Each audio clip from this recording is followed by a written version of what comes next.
We said we are hurtling toward Thursday night at a breakneck pace, getting ready to play the game. And what questions do you have? John, the report that you guys traded for Davis White, anything you can tell us about it? Well, just off the practice field, I think the trading deadline is at 4. I'll probably just wait and see, make sure everything's up and talk to Eric first before I would comment on that. So we'll see. Is that it? John, That's all you guys care about right now, huh? John, also did not see Lamar at practice. Anything you can tell us about that? Not really. Nothing I really want to talk about and comment on. He'll be playing Thursday night. That's probably the main thing, right? Yeah. That you're asking? Yeah, he will be playing Thursday night. I mean, I'm sure it's always unique game planning for division opponents, but when you're doing it on a short week like this, second time you're playing them this year, does it feel any different when you're preparing for this type of game? It definitely feels different on a short week for any opponent. I like the fact that, you play a team that you have a little more familiarity with, but that's a two-edged sword too because they have a lot of familiarity with us.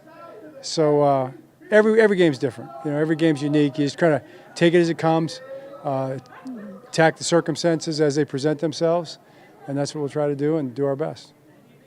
John, Lamar talked about wanting to score a lot of points. I mean, that's the goal, obviously, all the time. And the same could be said for your offense. But when you do face a team like Cincinnati, do you feel offensively for yourself that you need to be more aggressive when you can get into these kind of shootout situations? I think a lot of that has to do with how the game's going. Once we get into the game, we look at it certain ways going into the game right now, but we'll see how the game's going. You never know how it's going to play out. So I'm excited for all three phases of our team to play their best, play their hardest, and just see where it goes as the game goes on.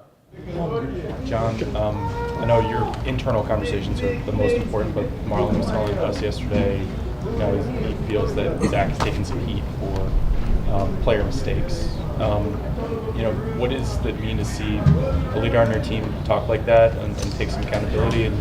And do you feel like things are going the right way based off last week to fix this secondary? Well, I think it's a process through the whole season to get better at everything. There seems to be an expectation that you're going to be perfect at everything, every aspect of your game, from the first game to the last game to the end. That seems to be the requirement, and it's just not reality. It's not reality in anything. We have a growth mindset. We don't have a fixed mindset. We understand that we can get better, we work hard to get better every single day at every single thing we do. And I know Marlon's speaking to that. Our guys are great about that. Coaches are great about that. So you face challenges, you face circumstances, and you meet them as you find them. You meet them where they're at. You meet your circumstances where they're at. That's what I was looking for. You meet your circumstances where they're at. I think that's pretty good, So that's what we continue to do, and you continue to try to grow, whether it's football or life or whatever. So that's what we're trying to do as a team, and I'm very confident in our guys doing that. Speaking of leaders, Roquan Smith is a guy, and probably one of the best leaders on the team. And as you talked about, a guy that has not performed at his very high standard is the first one to say that. What are the conversations that he's had, that you guys have had throughout the course of the season to try to elevate to that standard? Well, we've had a lot of conversations. I mean, we talk all the time, every day.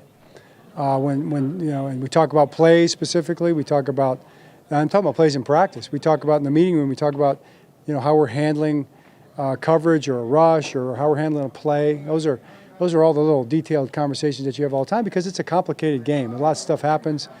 All around the league. I mean, it's challenging. You're facing great plays and great players, and you're talking about it all the time. You also have some big picture conversations too, about how can we get better? What do we need to do? What are we missing? What are we doing well?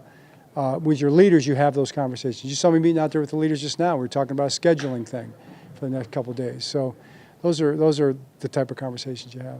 John, I'm sure you don't want to have some of the issues that the defense has had to this point in the season, but when you have the turnover, and especially you go to Zach Orr, who's in his first year as a play caller, was a learning curve kind of expected to a degree?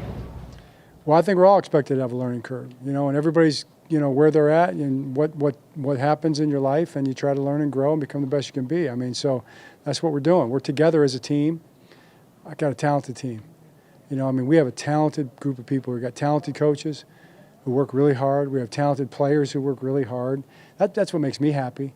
I'm full of joy every single day walking in this building. Now, still determined, still a little pride always. I say a little pride is a lot of pride, and doing things the right way and working hard and trying to do everything you can do to prove who you are, and that's what our guys do. John, some uncertainty right now over T. Higgins' availability for Cincinnati. I know you respect all the receivers on that team, but if he is healthy, if he is full go, just how much more difficult does he make that passing offense for Joe Burrow? Well, yeah, I don't know the exact number, but it's definitely a factor. They've got some other guys too. I mean, this young number 80 is doing a nice job too. But they got 81. He'll be ready, I guess. He'll be out there. So he's fast. But T. Higgins he's one of the top receivers in football. John, breaking out the purple helmets, any initial impression of how they look? Yeah, I like them. I think they look good. What do you think? I thought it looked better out there than the initial photos. Everybody's a critic, aren't they? You asked my opinion. I did. You're right. I asked your opinion. You're right. You're right. Touche. All right, everybody.